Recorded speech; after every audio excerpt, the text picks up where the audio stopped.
So this wasn't the look I was going for, but it was the look I got. Gel nail polish with polished stamping plates. And here I'm putting on the base coat, and I like to do 2 layers of this base coat. And it is a different brand than the colors I chose to use today. Each coat I bake for 30 seconds. And now these are the colors that I chose to use.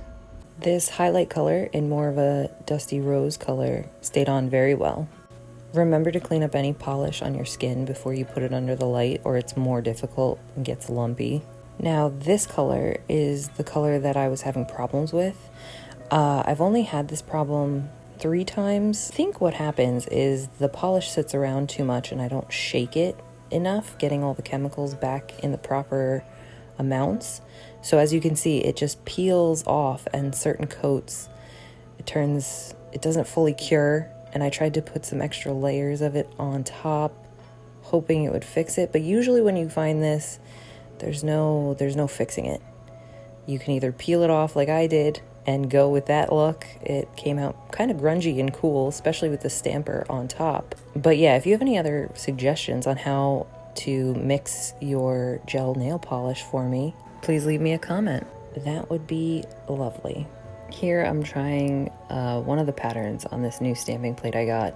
I didn't think it looked very good, and then once I used the acetone to try to clean up the outside edges on my skin, you can see here how bubbled up it got. And yeah, I'm just rubbing the polish off. It was like there's a greasy air bubble underneath the layers. So I just peeled it off, put the stampers right on top of it.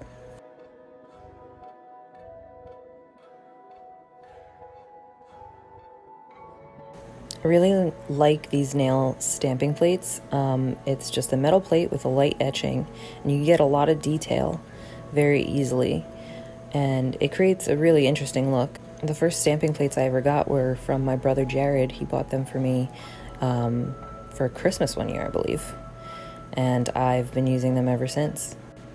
Also, notice that I'm using regular nail polish here. I can't stamp with the gel polish because it's got too much of that dispersion layer. It's like almost too greasy to hold the pattern up for me. I know there's some gel stamp specific polishes I could buy, but using a regular polish works wonders anyway, and you could put the top coat of the gel polish right on top of it after it's dried for a couple minutes.